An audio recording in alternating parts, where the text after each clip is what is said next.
Ajo që ndodhi me Iglin dhe Gjesin është gjithçka që ndodh në Tiranë për këdo që del pak. Janë këta çuna që gjatë ditës mbysin me sa e bukur je ti, sa e mirë je ti, në darkë shfrytëzojnë ato që duan të shfrytëzojnë, ama ti nuk flen në shtëpitë të tyre, dhe ti vazhdon jetën tënde dhe ju të dy nuk jeni bashkë në publik. Nuk besoj se është e interes. Gjesi i dha aq vëmendje sa deshi, aq sa të merrte ai shpreha e famshme e tyre të kapte prajmin.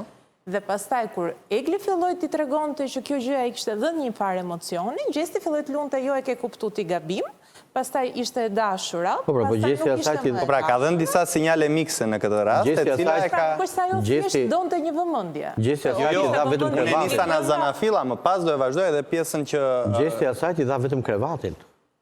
Gjesti i ka dhënë dhe shumë fjalë gjatë ditës. Asnjë lloj fjale. Po ja ka dhënë sa të duash se sa herë shkonte Igli diku fillonte bërtiste. Shiko, Gjesti nuk ka shumë fjalor që t'i jap dhe fjalë të tjera. Gjesti dhe vetë në shtëpi thotë u kry natën e mirë edhe ai sa që mjaftojnë. Shiko,